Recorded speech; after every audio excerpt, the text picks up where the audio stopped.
So, apparently nothing's happening on the internet today. No, it's pretty quiet. Is it just down in Florida? Is that why Ralph's not going to make it, or is he RSVP'd yet? I didn't even see him in the notes today. Yeah. So, Butter's comment, it's a big deal when my mom calls asking about it. oh my god! I literally did get like 5 texts today, Dude, I think from the like same various thing. people in my family. I think the same thing when Butter's mom calls me. So, I did though get like 3 or 4 texts today. Like, are you having problems with Facebook? Do you know what's going on out there in internet land? and my life is fine. Like my day to day hasn't changed at all.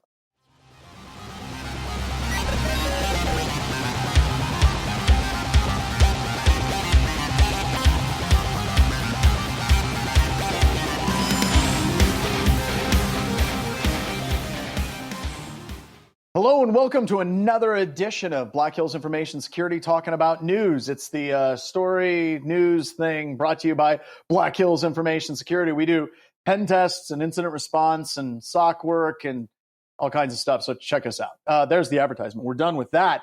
However, today is a day, gentlemen, that nothing of interest is happening on the internet whatsoever. It's days like today that I just wonder, why do we even do security at all? Because I think that this is a solved problem and there's no issues going on. Let's just take a peer into the news stories for today. Oh my God, like the entire internet is burning because Facebook is down.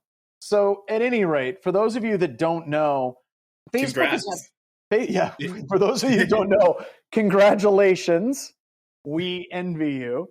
Facebook had a wee bit of a problem today. So there's a bunch of speculation that they're actually down due to a DDoS attack. I don't believe that that is necessarily what is going on here today. Most of whatever I'm seeing on Twitter, which absolutely can totally be contrived, is like absolute truth, much like your beliefs on COVID and things like that, points to something called BGP. Let me explain kind of a little bit on how BGP works, and I'll have to talk about ASNs. So whenever you're thinking of the internet, all of the computers on the internet have numbers, much like a phone number, right? So you're going to have a dedicated number for a system. So whenever you type in www.facebook.com, don't go there. It's a dangerous site. You don't want to go there at all. Your computer has to convert that to a number, and it does that with something called DNS. And that DNS is like a phone book that's going to convert the name back down into a number. Now, once your computer has that number, it has to basically send the data out onto the internet, and basically it has to get routed there. So a way to kind of conceptualize this in your brain is if you're trying to send a letter to somebody, you're going to have the zip code, you're going to have the state, you're going to have the address, right? Now, if you have those zip codes for like letters that go to different places, that's what we call ASN numbers. And those ASN numbers are zip codes of responsibility of numbers, all right? So BGP is what allows us to route traffic to go to the correct routers on the internet based on the ASNs that these organizations are utilizing and saying they're responsible for these numbers. So now imagine, just hypothetically, if somebody just took the entire zip code for Connecticut and just deleted it. Like there was literally no way that any mail can get to Connecticut at all because those zip codes, gone. That's kind of what happened with Facebook. It appears that somebody pushed out an update to Facebook's ASNs and it completely deleted Facebook from the internet, which I know for a lot of you, you've been waiting for this moment for so long. Congratulations, it's now happened, I guess. Now, Noah, you mentioned that there was also some DNS issues that happened at roughly the same time too, correct? Yeah, it seems like there's some DNS issues. Of course, a lot of people are seeing that the domain is actually available for purchase right now. FYI, don't try to buy it. You're just going to waste your money. The courts will give it back. You're not going to win that one. You're not going to win. Don't try to buy it. Don't waste your money. But yeah, the DNS is screwed up. Of course, even if the DNS servers weren't screwed up, the DNS servers point to like the actual NS name servers are pointing to the IP addresses in the ASN owned by Facebook. So you can't resolve them, but there's also a bunch of DNS issues as far as that goes. And what I think might happen, and I could be completely wrong, is a lot of DNS providers, they'll basically track the ASNs that basically are registered for the IP address whenever you create a DNS entry. And what I think happened is because of the BGP routes, because of the ASNs, those are gone. I believe, I could be completely wrong on this, that some of the DNS providers are like, oh, this IP address is not owned by this ASN anymore. This looks like a broken record. We're going to suspend it, or we're just going to delete it. But that's purely speculative on my part. But it's bad. So if you're going to think of like what is a bad day for Facebook, this is quite possibly one of the worst days for Facebook.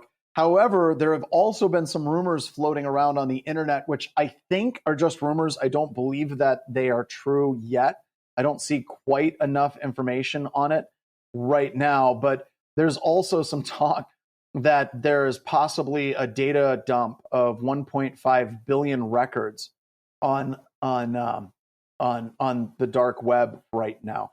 I saw some info that said that was scraped, though. Yeah, and by the way, what Noah's talking about is you can make it look like it's Facebook data because you can scrape multiple other data breaches and bring it together to make it look like a Facebook breach when, in fact, it's not. So this has not been confirmed. But at this particular point, how the hell would we confirm it? Because Facebook's down right now. And I mean, it's not just Facebook. I mean, John, Instagram and WhatsApp too. If you've hit up Instagram, Gmail went down too today. Really? Yeah. I don't know how it's tied into this entire thing, but Gmail was down for a while. I think it's back up now. Oh, that's interesting. What is a 5xx server error? That's what Instagram's displaying right now. Yeah. So 500 HTTP 500 error code. That's an internal server error. But now, like I said, there are some people reporting issues with Gmail as well. So this is just insane. The internet is literally on fire right now. Yeah. Effectively. But it's a cleansing fire. It's taking out the right services. So but it hasn't touched Amazon yet. I don't know why. Yeah, I don't know why either. What do they call it? How do you pronounce it? Schadenfreude? In German? I might be mispronouncing it. We might be a little bit too glib about this, but no, we were talking at the beginning. There's a theory, and you can tell me what it is. It's called the Kepler. What was it called? Kepler what? Oh, Kepler syndrome. Kepler syndrome. It has to do with basically debris around a planet. And if you get too much debris around the planet, you get these like tiny micrometeor-sized particles that basically prevent you from entering or leaving the planet. It's just bad. They just start hitting each other, right? And they just start bouncing, and then it's impossible to trace where they're at. So you can't put anything in space. You can't get anything down. So once you get enough of those. Now, how this actually applies to all of this is one of the things we were talking about during the pre-show was we're kind of getting to the point where we have so many different services, so many things are interdependent on each other. And something we've talked about on this show in the past is a lot of the people that actually know how the magic works at a lower level are either retiring or dying because a lot of this technology was created years ago. So if you have all of these different services and everything is interrelated with each other, like there are websites that literally set up their sign-on authority is Facebook, right? Something Facebook has been trying to do with OAuth and single sign-on for a long time. All of those services are down as well. So whenever you have this amount of complexity that's growing at this particular rate of speed that we've been going at what point do you have a continuous wave of these types of little mistakes like BGP routing mistakes, DNS issues, server certificate errors, squirrels? I can't remember what else Swift on security said. But you're running into a problem where you're going to start seeing these types of problems start to become manifest more and more and more because things are getting so large and so complex that you're going to see these types of outages more in the future as well. And just that there's no one who knows how to fix BGP. And the 15 people who do know, they only sort of know. They had to learn it on the job. And they just haven't made a mistake yet. If you were to give me a BGP route to try to maintain, I would probably screw it up too. Well, and John, correct me if I'm wrong, but some of the stuff, from a propagation perspective, takes quite a long time to get, updates propagated around. Yeah. So I mean, these could be lasting impacts for a while. I think outside of Facebook, any organization, you should be protecting your domain, host provider and all that stuff, because a lot of that critical information for your environment is kept in that space. And what I can't wait is for the actual story, because if you've been doing this a long time, there's two stories, right? There's the official story that Facebook's going to come out and they're going to say this is what happened. And are we going to take over and under odds that they're going to blame an intern or a new guy, like an FNG? The thought came up that it was like, oh, we can blame an intern for this. Yeah, we can blame an intern for this, which doesn't, by the way, make them look better at all. It's like, ASOC, the intern, why don't you make BGP routing changes? And Noah's like, yeah. I think Noah's like, what you were talking about earlier. Somebody's like, I don't know what BGP is, but YOLO, we'll just delete this. So hearing what they officially say, and then hearing from my friends in the industry who like to speculate on such things, basically sitting around in bars like months from now, telling us exactly what really happened under the hood. I can't wait for that to actually start coming out here shortly. But yeah, that'll definitely be interesting to see. Yeah, but this is... If you find it out, let me know. Like, loop me in. I'll pay for beer that day. Yeah, we'll let it out. I'm still waiting for people to start coming in with more theories in the chat as well. But we'll see. I did see someone accuse it of being aliens at one point. But yeah, but if you're just looking for theories. Right. So the other thing that's kind of funny from what I'm hearing is you have people that have the authentication to actually fix the problem. Okay. You have people that know how to fix the problem. And then you have a situation where people are physically on site who can fix the problem. Because right now, no one can work in Facebook. Like all of their internal tools, all of their internal communications, all of their internal authentication is completely shot because somebody literally deleted freaking Facebook from the internet. So I want you to think of this as a problem where they have like a BGP expert who lives in Virginia. The actual server where they need to make the changes so they can start propagating out is in Palo Alto. But neither of them can actually communicate with each other over Facebook's internal communications, their VPN, their authentication, their entire domain infrastructure is completely shot to hell because they can't do that. That also means the authentication mechanisms to actually sit down to the computer to authenticate to make those changes is also down. So whenever you start thinking of this, yeah, I saw some stuff talking about the fact that their door access control was also down. Yes. So when you're looking at all of this ties together into some type of domain authentication. A lot of organizations, it's Active Directory, right? So imagine you have Active Directory, your phones are tied into it, your chat is tied into it, your email is tied into it, your server access for logging into your servers is tied to Active Directory. And then that just goes away. And it's not something you can just simply be like, oopsies, power it back on again, and it comes back. The IP addresses for the domains and the authentication are gone. So if people are like, why haven't they just fixed this quickly? Because they're really screwed. Like, this is a really bad thing. If you lose the heart and soul of your entire company for authentication, bad days. So do me a favor. If you run into a Facebook employee who works in tech, buy him a beer and give him a hug, please. Hey, John, or PR. What about like, I know you're pretty spun into like Microsoft stuff. What about like Red Forest designs where you could have multiple domains? And is there a good pattern in current state with multi-cloud situations where you could have additional domain, ready to go in a disaster recovery situation like this? So that has a lot to do with like your trust relationships and how you can set that up in Active Directory with like two-way transitive trust and then what's a failover. They used to have things like Active Directory in application mode or Atom, where you could basically have that type of authentication. So if you lost one, the authentication could fail over to another. And I think that all of that works as long as you have some semblance of a domain to tie it together. With the routes going away, and it looks like DNS having issues with it too, it basically boils into a problem where like everything has burnt down.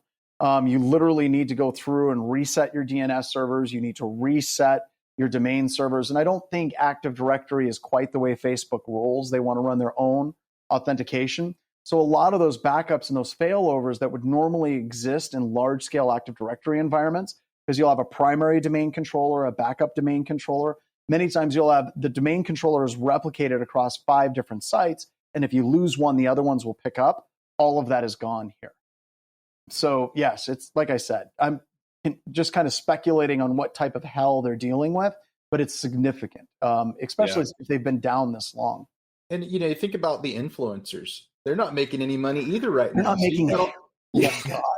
You got all these Instagram influencers going, "What am I going to post today?" The Kardashians. Won't somebody? Well, they're gonna post about how they can't get on Facebook, but that they can't post it. Or Instagram. They can't get on Instagram Right. to Instagram things. I did think we were talking about possible things that could have gone wrong. Ashley did point out an insider, like a disgruntled employee, which did cross my mind. Like, did you piss off the PGP admin? That's the wrong guy to piss off, just as an FYI. That's not the guy you want to make mad. But seriously, from a change management perspective, you should have protections as well. Yeah, there should be protections. I remember there was one certificate authority that was basically accepting the validity of another certificate authority's root certificate. And I remember when they were setting all of this up and they were setting up the trust and everything, it was like a guy who had a suitcase, who had armed guards. I'm not making this up. It was handcuffed to his arm. They literally were going through and they were reading out different random sections of the certificate. It was like they were lighting candles. They were slaughtering chickens. It was a big freaking deal in the area of like SSL, TLS, for different CAs to actually trust each other. And I can't imagine that BGP is like, oh yeah, it's plugged in next to our main cabinet right over there. I don't know. You might be able to. Yeah, well, and BGP is definitely not something you want to just leave to an intern. Like, if they come out and say it's an intern, like I call BS now, because it's not something. It's not something you leave to an intern ever. That's something you leave to the like wizard who sits in the corner. Yeah, the scary guy with the long beard. That's your BGP admin, and nobody touches BGP except for that guy. Yep. It's just absolutely insane what's happened here, and I don't know. Like I said, let's just wait and figure out what the story is going to be. I guess maybe. But I'm guessing no matter what, it's going to be bad. But this has been a bad day for Facebook, right? Like you got the speculation on the 1.5 billion records, which is totally not confirmed. That's bad. You have this happening. You had the 60 Minutes interview that happened last night. It's just a really bad day for Facebook all the way around. And like I said, the executives don't care about them at all. They can have a bad day, but all the techs and the people that work, my heart goes out to them. In the meantime, like go out to a park or something and enjoy not having a bunch of social media just being crammed down your throat all the time. Yes. That's my old man segment for the day. That's your old man segment for the day. Yes, that sounds about right. This isn't the first time stuff like this has happened. I mean, no, it's not. You think about, AWS had an outage, a pretty substantial outage in 2017. Microsoft had their severe weather situation with Azure back in 2018, the San Antonio data centers. It'll be really interesting, what comes of this, right? From a lessons learned perspective and how other smaller organizations can learn a lot from it, hopefully. So one of my favorite stories that's kind of similar to this was the Dyn DNS denial of service attack that happened a number of years ago. So they were actually a customer of ours, and we could talk about it publicly because they gave us permission to say that they were a customer of ours. But it was kind of funny because we were in the middle of doing a security assessment for them. And Dyn DNS, if they go down, like Google goes down and Microsoft goes down, like this is bad, right? Like really, really, really bad. And I'm in Tokyo and I'm teaching at the time. And I'm staying in this house that's like 3 layers high. So it's this really narrow, it's about as wide as this is, really narrow house. And it goes 3 layers up. And there's like some people that can contact me in the dead of night. And one of the guys, really, really good friend of mine, who is our main point of contact and the customer, basically started calling me multiple times. And my phone's at the lower level because that's where the outlets are. And I don't have any outlets up high. And I start running down the stairs, and there's spiral stairs that are super, super, super tight. And I'm in socks, and I slipped, and I like fell down the last few flights of stairs. And I picked up the phone, and he's like, so whatever you guys are doing, you're completely crashing, Dyn. Like, we're completely out. You need to tell your tester to stop. So I'm like peeing myself. So I get on the phone with Kelsey, who was the tester at the time. And I'm like, what the hell are you doing? Like, you brought down Dime. And she's like, no. I stopped scanning like 5 days ago. We are not doing anything. So I called them back up and I'm like, not us. We're not doing it. He's like, no, there's clearly bad things happening. Well, going around the horn and working with their team, we actually discovered that it was a denial of service attack. It was a full-on DDoS attack, bringing them down and bringing down large portions of the internet at the exact same time. Now, my favorite thing about this story is they were able to do some really cool magical shenanigans and traffic shaping to basically stop the DDoS attack and basically start bringing it down. Well, one of the executives went on Twitter and said, hey, attacker who's like trying to DOS us, screw you, man, we've got it all figured out, and basically gave him the proverbial middle finger on Twitter. And then the attacker doubled the size of the DDoS attack, like almost immediately after he was taunted. So my point is, on all of this crap absolutely can happen. It can happen from a DDoS attack. It can happen from a misconfiguration. It can happen from a number of different places. But a couple of things. One, change management is totally your friend. You need to look into it. And the other thing is, if there's an attacker that's like attacking your organization, don't go on Twitter and taunt them, ever. Just don't. All right. It's not a good idea to taunt anybody. Yeah, it's really not, especially not in the InfoSec community, because I take it way too serious sometimes. Don't go saying that we're unhackable or that we've got it all figured out. Like, it's just bad ideas all around. They'll be like, well, I'm a full stack alpha engineer. I'm going to bring you down more. So, But yeah, the whole thing about the insider, that goes in the same category as an intern. They say that an insider or a disgruntled employee did this. Once again, I can't buy that just because of the level of controls that have to go into these things. So we'll just have to watch this. So do we have anything else happening on the internet? No, I mean, on the topic of DDoSes, this has kind of been a little one I've been watching. There's just a bunch of articles, Ryan, so you can probably just drop them all. But effectively, I've been kind of watching. There's a group claiming to be Revel or Revel, however we say that. Then they're targeting VoIP providers with DDoS attacks. And so far, I've seen 4 different providers. Yeah, there was VoIP Unlimited and VoIP Phone from like London, UK. And then just last week, VoIP MS. And then starting towards the end of this week, bandwidth.com. And they've just been moving around, basically requesting like a 1 Bitcoin ransom, which is like, it's a lot of money. 40-some thousand, right? We need Ralph around for this. For the automatic conversion in his head? Yes. $43,652.24. But yeah, I have a person that I set up a PBX for at one point that uses VoIP MS, and they were calling and they're like, hey, the phones are down. What do we do? And I wasn't aware of the issue at the time, but yeah, it was interesting. They were down for a long time. And interesting things about SIP is that SIP is not necessarily something you can just like stick behind a load balancer. There. Well, Ryan, go back up.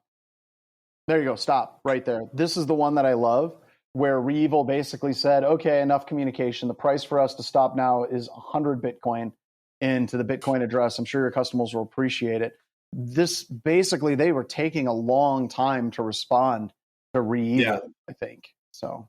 Yeah, they just weren't saying much of anything. They were trying to figure it out, and their holding out basically cost them. But in the end, they held out, and as far as I'm aware, the attackers have moved off since. Yeah, they got bored.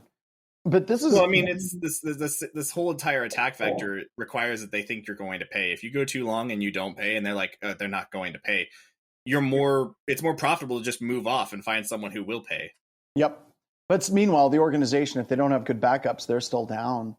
But the other thing that we've seen hacker groups do that I thought was interesting for a while, they kind of got this under control, is they would basically try to do password sprays to gain access to the customers of the voice over IP service. And then they would set up like a 1-900 number, a number out of Jamaica that they could make money. And they would literally just open up a phone bridge or make a phone call to their paid phone line and just keep that open for days. One of the companies that's very near to where we're at right here in South Dakota, they got hacked through their VoIP service. The attackers got their user ID and password set that up and let it run for days. And they had a phone bill that was like $1.5 million. So voice over IP service providers have been a target for a long, long, long time. And even like private branch exchanges, like a private PBX. If you have it unsecured, they'll do the same thing to you. Actually, it's kind of funny. For those who don't know, hi, I'm Noah, and I like Darknet Diaries a lot. Episode 1 of Darknet Diaries is all about phone phreaking and this kind of attack. Not the denial of service attack, but pointing it towards like a 1-900 paid phone number like that. Go ahead. I was just going to say, speaking of phones, the FCC came out. I don't know if you had that link in there, Ryan, but FCC came out with a proposal about SIM swapping.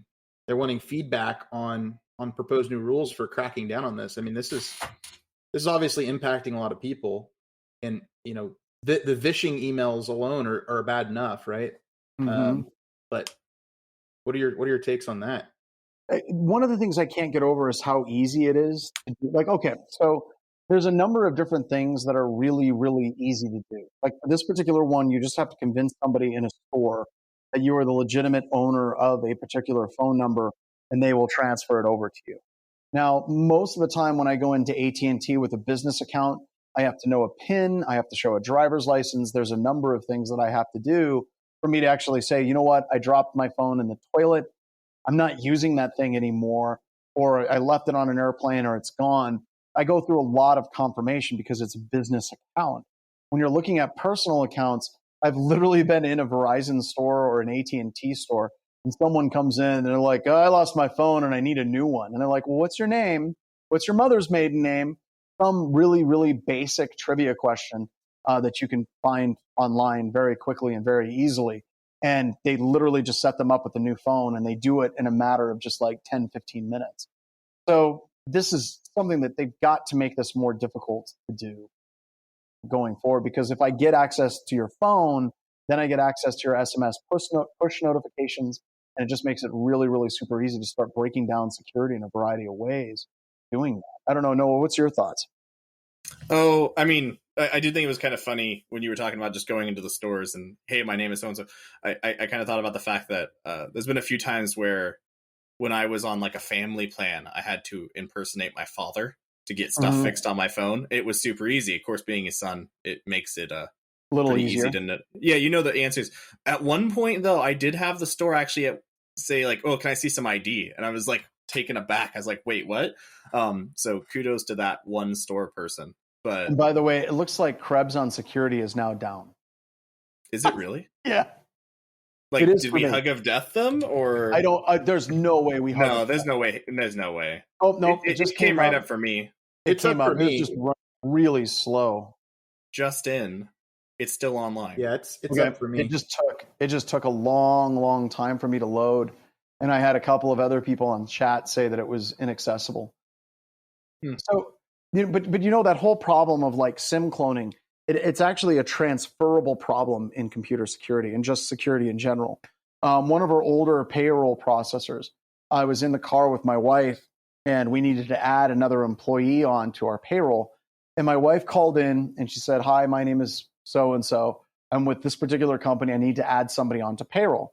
And I'm sitting here waiting for them to wait for a confirmation pin, or I'm going to email you a number. Can you read it back to me? And like none of that happened. They basically just assumed it's all good. She said, okay, this is the name, this is the address, this is the salary. And the person on the other side of the phone was like, all right, well, thank you so much. We appreciate that. And my wife hung up. And at best, they check the caller ID, which can easily be spoofed. Well, absolutely. It can be easily spoofed, but they're not checking the caller ID in those call centers, right? So I'm like, hey, can you try something for me? I want you to just call in, give them a fake name, and I want you to give me a raise of like $50,000 a year. And went through, she basically was able to go through the whole entire thing, no confirmation whatsoever. And then finally, my wife was like, oh, scratch that. We'll back that out. We've got to do some things differently. But my point is, this type of SMS attack. Provider? What's that? Like get a new provider? Yeah, we did, actually, very, very quickly. Now the provider is, I need to have your two-factor PIN. I'm going to email you this. We got to confirm who you are. There's only a handful. Like, it ratcheted up quite a bit. Well, that was I guess to go with that, I had a story one time where I had a former guy who did all my taxes for me, and I was like, "Hey, I need last year's tax return," and this was a year later, and he just sent it to me as a PDF, and I was like, "I will never work with you again. I'm sorry. Like, you've just lost my business." With our accountant, we had to teach them how to use better ways of sharing documents with each other. Because they were doing the same thing. He didn't even do anything. I just sent an email and said, "I need last year's." I almost purposely left it kind of vague just to see what they would do. And I said effectively, "I need last year's tax documents," and they just sent it to me. Now, did you give him a different email address, or did he send it to the email address that they had on file? Because those are two different things. He sent it to the email address I sent the request from, which was not the email that was on file. Oh no. Okay. Yeah, that's it was terrible. It was terrible. I literally just signed it at the last part. So another story about this is non-standard ways to get something. Years ago, Metasploit was hacked. And HD Moore always hates it whenever I say that they got hacked, because what actually happened was somebody was able to change the DNS records. And they were able to change the DNS records because their DNS provider allowed you to send in faxes for updating DNS records. So you could say, it had a form and everything that you could say, I want this domain to be pointed at this IP address, and you just signed your name and you would fax it into them, completely bypassing your portal, any authentication whatsoever. And then whoever picked up that fax was like, okay, I guess we're going to make this change because these people are from back in time, I guess. They had a fax machine. Well, because only legitimate businesses use fax. Yeah, that's it, right? No hacker's going to know how to use a fax machine. But the point is, when you're looking at these stories like voice over IP, whenever you're looking at these services, you're looking at SIM cloning, you're looking at, Metasploit with a fax, you're looking at payroll. Kind of the theme for all of this is basically there are a whole bunch of ways that are non-standard, like, we're going to password spray, we're going to gain access to a computer, that you can absolutely pull off a quote unquote hack without actually using like even a computer. You can just do it with a phone, going back to the days of old school phreaking and Mitnick and those types of things as well. It's kind of off the cuff, but there was an iOS update over the weekend. Has anybody played with the new iCloud Plus domain? I have not. Stuff? No. I haven't either. I saw they effectively are selling a VPN now, but yeah, that was about the biggest thing I saw. I saw there was a few updates, but I haven't seen what that release was for, really. I like Jeff's comment. I thought I wanted to work for BHIS. Turns out I just wanted a paycheck was just fine. Yep. Yeah. So, thanks, Jeff. Yeah, that's awesome. That's awesome. Speaking of iPhone, though, FinSpy. Well, I mean, I was actually going to go into NSO Group again real quick, but so there's a new. I thought this was just mostly super interesting myself, and we can leave it to people's imagination after that if we want, or we can take it from there. But there's this article that's titled "Hackers Spreading Malware by Misusing Trust of Amnesty International." And effectively what it is they've set up a site that is Amnesty International antipegasus.com. And what they're doing is advertising a antivirus that is guaranteed to detect Pegasus. And people are so afraid of NSO Group's Pegasus product at this point that they're willing to just download malware onto their phone to try to like hide from it. That's how I read the article. Anyhow. I've got to wonder if this website and everything isn't an NSO Group, like it's like an Inception level thing. If it downloaded Pegasus, that would be ironic, and I would have to give them a little credit for that. But it downloads some other spyware, is what it sums up to. And so, like in your attempts to run away from spyware, you have downloaded more spyware.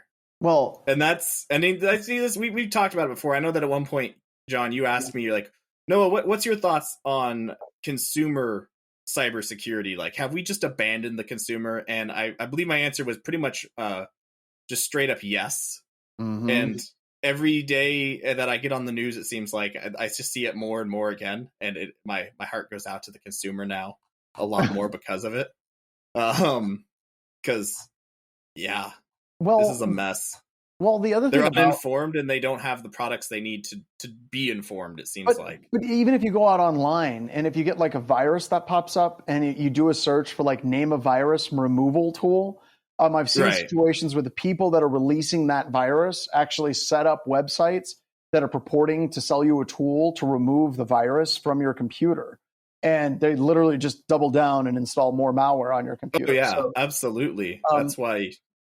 this is a problem that's most people in IT security, like whenever I encounter that on friends and family's computers, I'm like, well, this is just really evil. Somebody should really do something about this. But on enterprise security, we don't deal with that crap ever, so we don't think of it as an actual problem. Yeah. Well, and the other thing is they're typo squatting on Amnesty International, which is a human rights group.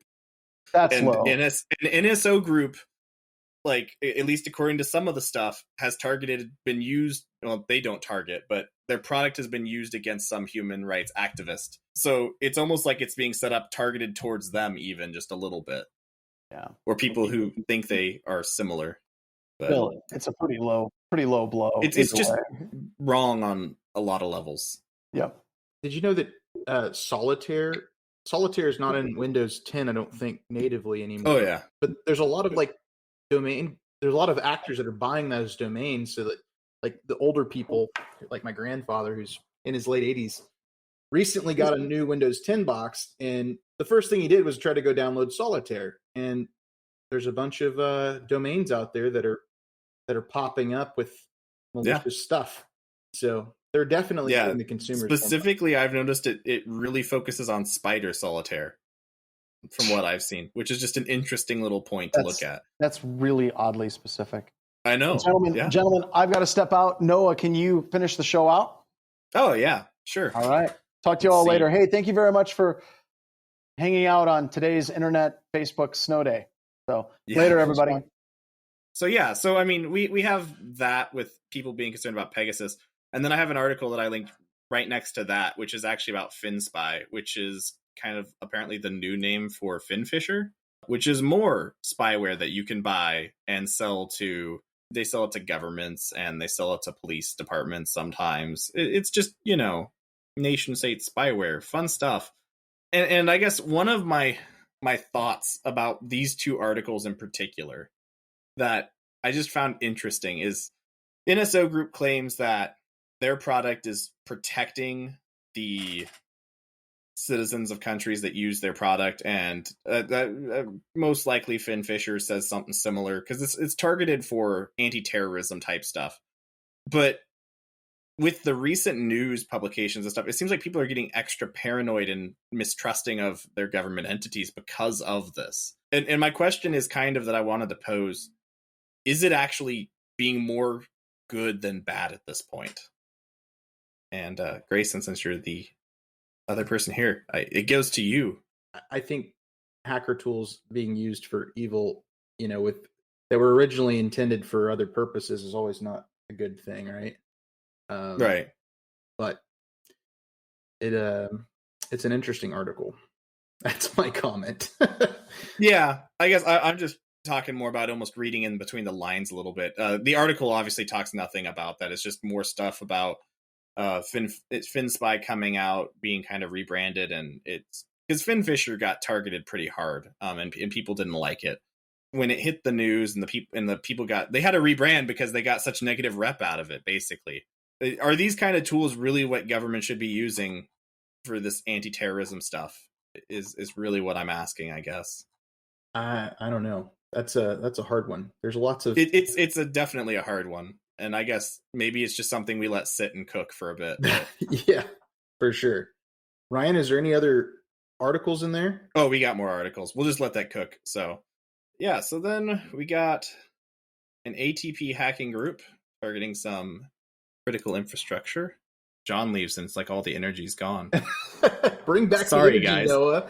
I'm trying. I'm trying to find the part I was looking for in this specific article. So there's a new APT group that they're calling Camille Gang, which is referring to their Camilleistic capabilities, including disguising its malware and network infrastructure as legitimate services like Microsoft, Trend Micro, McAfee, IBM, and Google. And I thought that was interesting that is one actually interesting aspect about this particular threat actor group. Is that they're disguising as these kind of obscure services. And as someone who spent some time crawling through networks and Zclogs, I'm looking at these names and I'm like, I know exactly what services they're trying to describe, like they're trying to hide in.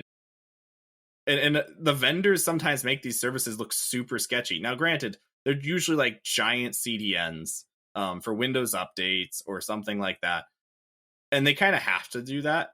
But discerning legitimate traffic from illegitimate traffic is super hard sometimes, because it's just a random address and it's a beacon. It's always going to be a beacon. So it's kind of interesting to see them moving into that. It was only a matter of time. Yeah, I mean, there's a lot of organizations. I mean, most organizations still struggle with, that noise floor, right? Trying to lower that anyway. And this is just stuff on top of that already. That's a challenge for many. Interesting problems.